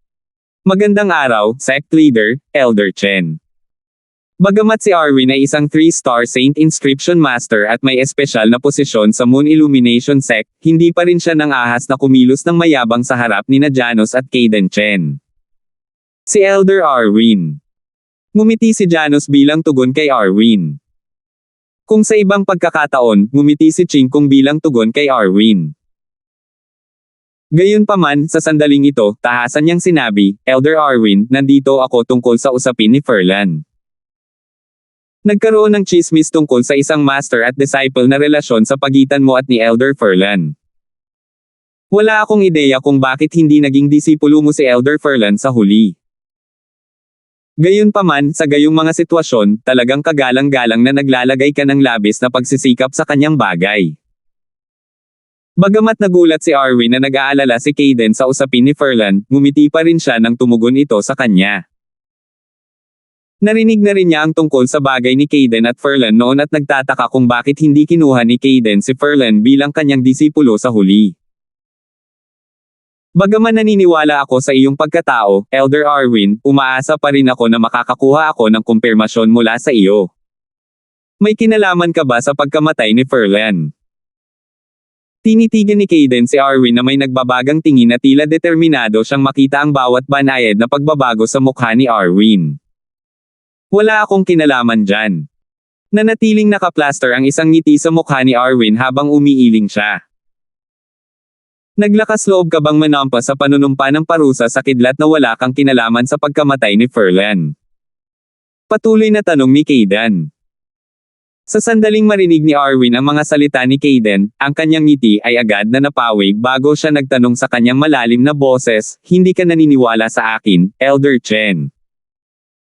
Hindi naman sa hindi ako naniniwala sa iyo, gusto ko lang kumpirmahin ito. Elder Arwin, kung maglakas loob kang manampa sa kidlat na parusang panunumpa na wala kang kinalaman sa pagkamatay ni Ferlan. Ako, si Kayden, ay yuyuko at hihingi ng tawad sa iyo. Muling ibinuka ni Kayden ang kanyang bibig, sinabi ang hindi masasagot at nakakagulat na mga salita. Nagulat si Arwin sa mga salita ni Kayden. Handa si Kayden na yumuko sa kanya bilang paghingi ng tawad para sa kapakanan ni Ferlan. Narinig ba niya ito ng malinaw? Hindi maiwasan ni Arwin na tumingin kay Janos na nanatiling tahimik mula pa kanina. Para bang sinusubukan niyang tanungin siya kung bakit ganoon na lamang ang pakialam ni Kayden kay Ferlan. Sa kasamaang palad, bagamat alam ni Jian kung ang katotohanan ng bagay na iyon, walang paraan na maihayag niya ito. Elder Arwin, ang relasyon ni na Elder Ferlan at Elder Chen ay mas matibay pa kaysa sa relasyon ng mag-ama. Ito ang tanging sagot na naibigay ni Janos. Mas malakas kaysa sa relasyon ng mag-ama. Nang marinig ni Arwin ang mga salita ni Janos, agad siyang napangiti. Kung talagang mas malakas ito kaysa sa relasyon ng mag-ama, bakit hindi kinuha ni Kayden si Ferlan bilang kanyang disipulo noon? Elder Chen, ang paghiling mo sa akin na manampa sa panunumpa ng parusa sa kidlat ay walang alinlangan na kinukwestiyon ng aking pagkatao. Hindi pa ako masyadong yumuko para magsinungaling sa buong buhay ko. Gayunpaman, dahil pinilit mong sumumpa ako sa panunumpa ng parusang kidlat, gagawin ko ang gusto mo. Sabi ni Arwin na may seryosong ekspresyon habang nakatingin kay Kayden. Sa sandaling lumabas ang mga salitang ito sa kanyang bibig, agad siyang nanumpa sa panunumpa ng parusang kidlat sa harap ni na Kayden at Janos. Nanumpa siya, si Arwin, ay walang kinalaman sa pagkamatay ni Ferlan. Boom! Boom! Boom! Siyam na palakpak ng kulog ang umalangaw sa kalangitan, ngunit hindi dumating ang parusang kidlat. Nangangahulugan ito na hindi nagsisinungaling si Arwin. Agad na nakahinga ng maluwag si Janos. Talagang nag-aalala siya na may kinalaman si Arwin sa bagay na ito. Kung iyon ang kaso, siya ay naiipit sa gitna, hindi alam kung ano ang gagawin. Si Kayden ay isang tagapag-alaga ng Moon Illumination Sect. Si Arwin ang nag-iisang 3-star Saint Inscription Master sa Moon Illumination Sect. Pareho silang mahalaga sa Moon Illumination Sect, at ayaw niyang mawala ang alinman sa kanila. Ang bagay na ito ay natapos ng maayos. Elder Arwin, humihingi ako ng paumanhin sa aking pagmamadali. Si Kayden ay isang tao sa kanyang mga salita. Matapos manampa si Arwin sa pamamagitan ng panunumpa ng parusang kidlat, talagang yumuko siya bilang paghingi ng tawad. Hindi man ito lubusang sinsero, ibinaba pa rin niya ang kanyang mapagmataas na ulo. Elder Chen, kung walang ibang bagay, mangyaring huwag kang masaktan na hindi kita nakikita, walang pakialam na sabi ni Arwin. Base sa kanyang mga sinabi, halatang pinapaalis niya sila. Walang pakialam. Siya ay isang taong may magandang ugali, ngunit ang pagkilos ni Kayden ngayon ay nag-alab ng galit sa kanyang puso. Junior Uncle Chen, tara na. Walang duda na naiintindihan ni Janos ang damdamin ni Arwin. Agad niyang pinaalis si Kayden kasama niya. Hindi pa. Gayunpaman, umiling si Kayden at tumingin kay Arwin bago sinabing, Elder Arwin, pakiusap hilingin sa iyong junior brother na si Alvin na lumabas. Elder Chen, ano ang ibig mong sabihin? Tanong ni Arwin sa pagalit na tono habang ang kanyang ekspresyon ay agad na naging seryoso. Elder Arwin, naniniwala ako na ang pagkamatay ni Ferlan ay walang kaugnayan sa iyo, ngunit hindi ko masigurado na ang bagay na ito ay walang kinalaman sa iyong junior brother na si Alvin. Kaya, mangyaring anyayahan ang iyong junior na kapatid para makumpirma ko ito, sabi ni Kayden. Ano? Gusto mo rin bang manampo ang aking nakababatang kapatid sa kidlat na parusang panunumpa na wala siyang kinalaman sa pagkamatay ni Elder Ferlan, Elder Kayden? Ngumisi si Arwin. Tama iyan. Tumango si Kayden na parang bagay na bagay. Elder Chen, bukod sa paggalang sa iyo, nanumpa ako sa panunumpa ng parusa sa kidlat kanina ay dahil ayaw kong ilagay sa mahirap na posisyon ng sect leader. Kung hindi, sa init ng ulo ko, hinding-hindi ako nanumpa sa panunumpa ng parusa sa kidlat. Kaiyahiya iyon sa akin. Malamig na sabi ni Arwin, ang kanyang mga salita ay walang puwang para sa pagdududa. Elder Arwin, humihingi na ako ng tawad sa iyo, sagot ni Kayden sa mahinang boses. Humingi ng tawad. Si Arwin ay sumilay ng nakakasilaw ng ngiti. Elder Chen, kung ganoon nga, gusto kong itanong kung susumpa ka sa kidlat na parusang panunumpa ayon sa aking kahilingan kung papayag akong humingi ng tawad sa iyo. Bakit hindi? Walang pakialam na sagot ni Kayden. Napakahusay. Mangyaring sumumpa sa panunumpa ng parusa sa kidlat, Elder Chen, na hindi ka pa kailanman nakagawa ng incest sa iyong ina. Paano ito? Bagamat naniniwala ako sa iyong pagkatao, gusto ko pa rin kumpirmahin ito sa panunumpa ng parusa sa kidlat, Elder Chen, malamig na sabi ni Arwin at hindi pinansin ang biglang pagbabago ng ekspresyon sa mukha ni Kayden. Anong lason na pangungusap? Maging ang ekspresyon ni Janos ay nagbago. Nagsimulang gumalaw ang kanyang true energy, handa siyang protektahan si Arwin sa takot na atakihin siya ni Kayden dahil sa galit. Ang kanyang puso ay napuno din ng pait at kawalan ng kakayahan. Paanong hindi niya alam na si Elder Arwin ay talagang nagtataglay ng napakalason na dila? Kahit na maglakas loob si Kayden na manampa sa panunumpa ng parusa sa kidlat, hinding-hindi niya ito gagawin. Ito ay dahil ito ay magiging isang malaking kahihiyan para sa kanya. Hindi lang ito magiging kahihiyan sa kanya, kundi sa kanyang ina rin. Arwin, napakaraming taon na ang nakalipas, ngunit ikaw ang unang tao sa mahabang panahon na nagparamdam sa akin ng pagpatay. Isang pahiwatig ng hangarin ng pagpatay ang makikita sa mga mata ni Kayden habang nakatitig siya kay Arwin. Kung hindi dahil kay Janos na ang lakas ay hindi mas mababa sa kanya na nakatayo sa tabi niya, kung hindi siya ang unang nagpahiya kay Arwin, nagawa na niya ang kanyang hakbang. Elder Chen, gusto ko lang gamitin ito para sabihin sa iyo na may ilang kidlat na parusang panunumpa na hindi may susumpa kahit may lakas ng loob na gawin ito, walang pakialam na sabi ni Arwin, na tila hindi natatakot kay Kayden. Pagkasabi noon, nang hindi na hinintay ang tugon ni Kayden, lumingon siya para tingnan si Janos. Sect Leader, sigurado akong naimbestigahan mo ng lubusan ang pinanggalingan ng junior kong kapatid, tama? Sa tingin mo ba ay may kakayahan siyang patayin si Elder Furlan nang walang tulong ko?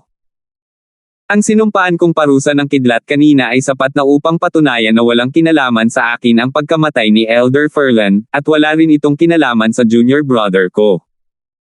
Matigas na sinabi ni Arwin, ngayon, pinahiya na ako ni Elder Kayden, at hindi ako papayag na hiyain din niya ang aking junior brother. Kung ako, si Arwin, ay hindi man lang maprotektahan ang aking nakababatang kapatid, saan ko hahanapin ang aking prestihiyo upang magpatuloy na mabuhay sa mundong ito? Naging emosyonal si Arwin nang matapos ang kanyang pangungusap. Pakitahimik ang iyong galit, Elder Arwin. Kasalanan ko rin kung hindi ko sinabi ng maayos kay Junior Uncle Chen ang tungkol dito. Nang makita ni Janos kung gaano kahusay si Arwin, nagsimula siyang magpanik. Tumingin siya kay Kayden. Junior Uncle Chen, dahil nanumpa na si Elder Arwin sa pamamagitan ng Lightning Penalty Oath na wala siyang kinalaman sa pagkamatay ni Elder Furlan, tiyak na wala itong kinalaman sa kanyang nakababatang kapatid na si Alvin. Naiimbestigahan ko na ang kanyang nakababatang kapatid. Galing siya sa Mount Hill City, isa sa 18 lungsod na nasa ilalim ng pamumuno ng ating Moon Illumination mula sa sect na iyon. Walang ibang espesyal na background. Imposibleng patayin niya si Elder Furlan sa kanyang lakas. Sa kanyang background, imposibleng makahanap siya ng mas makapangyarihan kaysa kay Elder Furlan na tutulong sa kanya, mabilis na sabi ni Janos. Gusto niyang iwaksi ang hinala ni Kayden. Talagang nag-aalala siya na makikipag-away siyang muli kay Arwin. Matapos pakinggan ang mga salita ni Janos, bahagyang lumuwag ang mukha ni Kayden. Gayunpaman, makikita pa rin sa kanyang mga mata ang layunin ng pagpatay nang tumingin siya kay Arwin. Si Arwin, sa kabilang banda, ay tumingin sa kanya sa mga mata, walang takot, para bang hindi siya nag-aalala sa pag-atake ni Kayden. Firmf. Matapos sumangot ng malamig, umalis si Kayden na parang ihip ng hangin. 1550. Anuman, si Arwin ay isa pa ring 3-star Saint Inscription Master na mahalaga sa Moon Illumination Sect. Alam na alam ni Kaden kung umatake siya, tiyak na haharangean ito ni Janos. Bukod dito, magdudulot lamang ito ng kawalang kasiyahan sa kanya kay Janos. Kaya naman nagpigil siya. Kung siya lang mag-isa, natural, hindi niya kailangang matakot kay Janos dahil ang cultivation base niya ay nasa Saint Stage. Gayunpaman, marami pa rin siyang inapo sa Moon Illumination Sect. Kung gusto niyang magkaroon ng magandang buhay ang kanyang mga inapo sa hinaharap, hindi niya kayang masaktan ng sobra si Janos. Kailangan niyang malaman kung kailan titigil. Ngayong nagawa na ni Janos na ipaliwanag sa kanya ang lahat, kusa siyang lalabanan kung nagpumilit pa siya. Elder Arwin, pasensya na sa abala ngayon. Pagkaalis ni Kaden, nakahinga ng maluwag si Janos bago siya humingi ng tawad kay Elder Arwin na may mapait na ngiti sa kanyang mukha. Sect Leader, wala itong kinalaman sa iyo.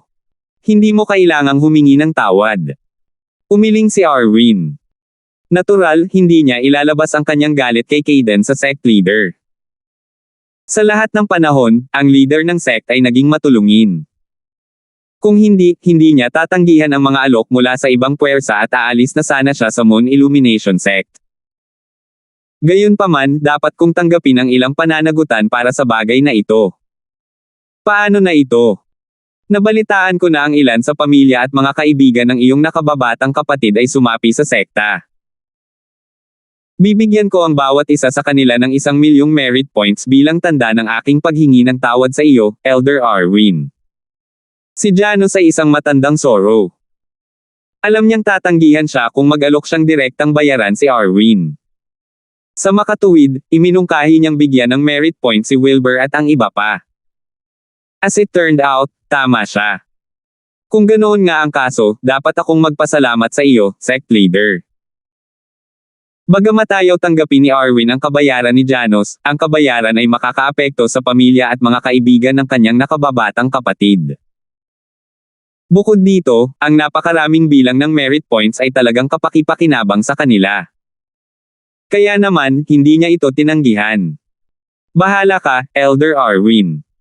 Nakahinga ng maluwag si Janos nang makita niyang hindi tinanggihan ni Arwin ang kabayaran. Si Janos bilang sect leader ng Moon Illumination Sect ay natural na tutuperin ang kanyang mga salita. Makalipas ang hindi hihigit sa kalahating araw, isang elder sa loob ng korte ang dumating sa mansyon ni Arwin at inilipat ang merit points kay Wilbur at sa iba pa. Lahat sila ay nakatanggap ng 1,000,000 merit points bawat isa. Si Wilbur at ang iba ay hindi na mga bagong dating sa Moon Illumination Sect. Alam nilang lahat ang kahalagahan ng merit points. Dahil doon, napatulala silang lahat. Ito ang mga merit point na ibinigay sa atin ng sect leader. Inilipat lamang ni Wilbur at ng iba pa ang kanilang mga mata mula sa mga crystal card sa kanilang mga kamay pagkatapos umalis ang elder sa loob ng court. Ilang sandali pa ay nagkatitigan sila. Kitang-kita nila ang pagkagulat sa mga mata ng isa't isa.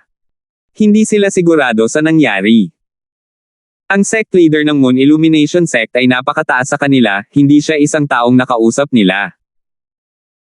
Gayunpaman, isang taong may ganoong kataas na katayuan ang nagbigay sa kanila ng 1,000,000 merit point bawat isa ng walang dahilan. Si Elder Arwin ay dapat gumawa nito, pagtatapos ni Sima. Sumang-ayon ang lahat. Tanging si Elder Arwin lamang ang may kakayahang gawin ito.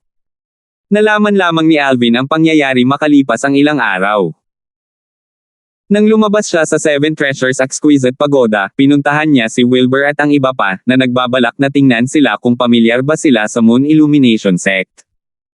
Noon niya nalaman mula kay Wilbur at sa iba pa na bawat isa sa kanila ay nakakuha ng 1,000,000 merit points. Bahagya siyang nagulat nang marinig niya ang merit points na ibinigay ng sect leader ng Moon Illumination Sect.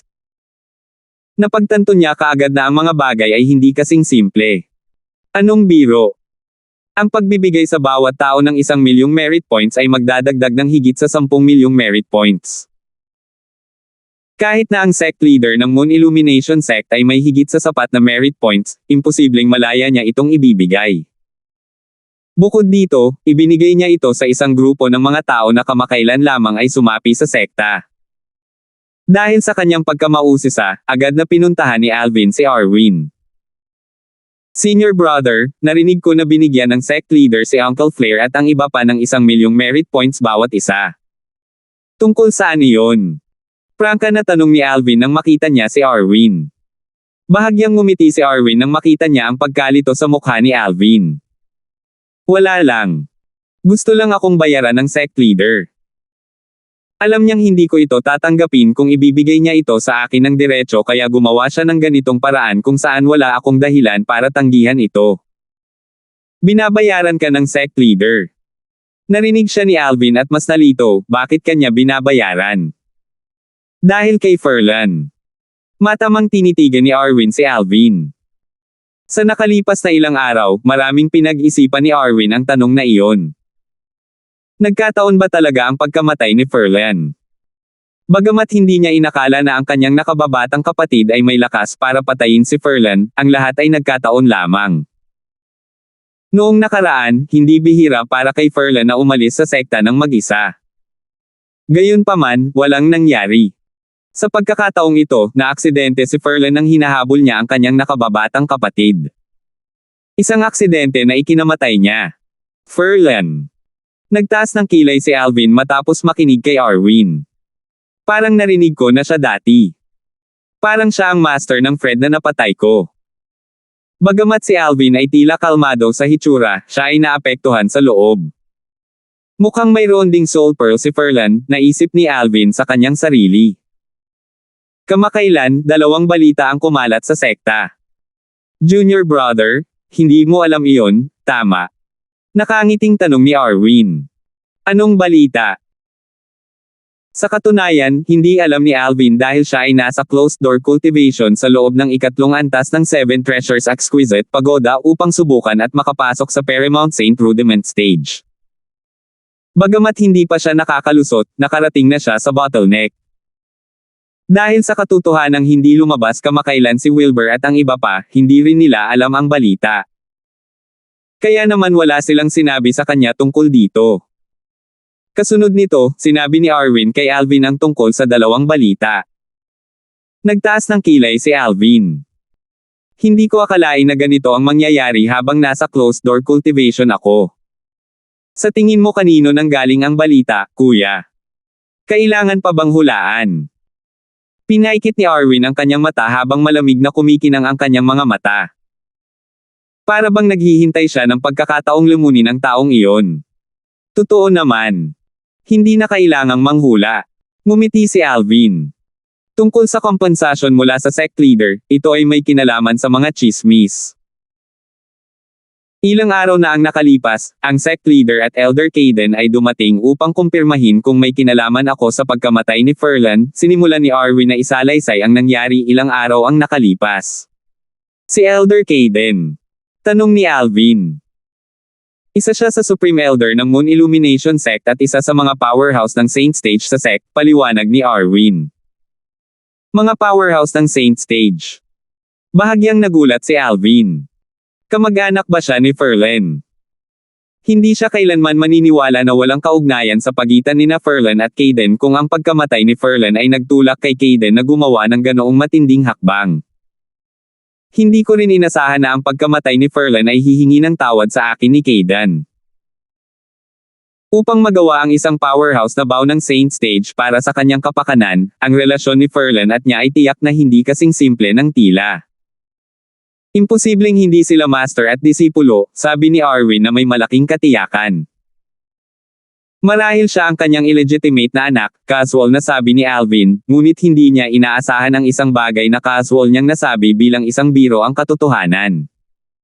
Senior brother, napakabangis mo nang hilingin mo kay Caden na manampa sa kidlat na parusa sa panunumpa. Sa oras na iyon, malamang na gusto ka ni Caden na patayin, di ba? Tila nakangiti si Alvin, ngunit medyo mabigat ang kanyang pakiramdam. Ginawa iyon ni Arwin para ipagtanggol siya. Gayunpaman, hindi man lang niya maamin kay Arwin na pinatay niya si Ferlan. Siya ay natural na hindi makapaghintay na patayin ako. Ngumisi si Arwin. Nakakalungkot na hindi siya pinayagan ng sect leader na gawin ito. At saka, kahit napatayin niya talaga ako, hindi magiging maganda ang mga araw niya sa Moon Illumination Sect. Noon, hindi lang ang sect leader, ang iba pang saint stage powerhouses sa sect ay hindi nasisiyahan sa kanya. Baka kaya niyang umalis mag-isa, pero hindi pa rin siya makakaalis. Bagamat binaliwala ni Arwin ang sitwasyon, naramdaman ni Alvin ang panganib ni Arwin noong panahong iyon. Nakaramdam siya ng kirot ngunit natatakot din. Kung may nangyari talaga kay Arwin dahil sa kanya, hinding-hindi niya mapapatawad ang sarili niya. Senior brother, may isang bagay na hindi ko ipinagtapat sa iyo, sabi ni Alvin kay Arwin pagkatapos niyang huminga ng malalim. Ako ang pumatay kay Ferlan. Boom!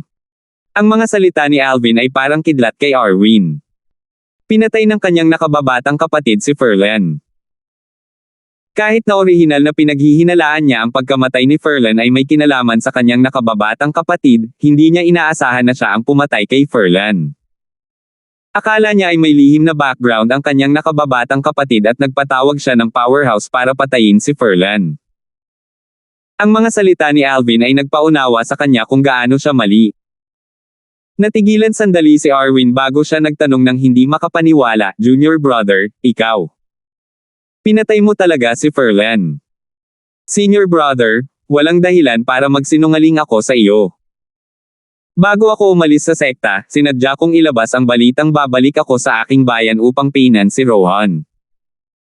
Sinong makakaalam na hindi dumating si Rohan, ngunit dumating si Ferlan. Ito ay ganap na wala sa inaasahan ko, sabi ni Alvin. Gusto niya talaga akong patayin. Sa kasamaang palad, namatay pa rin siya sa kamay ko. Junior brother, dapat mong sabihin kay senior brother ang tungkol sa iyong plano ng maaga. Hindi ka sinundan ni Rohan noong umalis ka dahil binabantayan ko siya. Sinabi ni Arwin na may mapait na ngiti, sa aking pagbabantay, paano siya makakahanap ng pagkakataon na sundan ka? Senior brother, ikaw. Ang mga salita ni Arwin ay hindi nakapagsalita kay Alvin. Iniisip niya, walang paraan na hindi siya susundan ni Rohan sa kanyang ugali. Sa nangyari, nakaharang si senior brother sa daan ni Rohan. Junior brother, mas mabuting pag-usapan muna ang iyong mga plano sa hinaharap kay senior brother. Baka sakaling masira ko muli ang iyong mga plano, sabi ni Arwin na bumantong hininga, na idiniin ang salitang mga plano. Senior brother, hindi ko dapat itinago ito sa iyo. Bagamat hindi siya sinisisi ni Arwin, masama pa rin ang pakiramdam ni Alvin. Salamat po at sinamahan ninyo ako, ingat lagi mga master.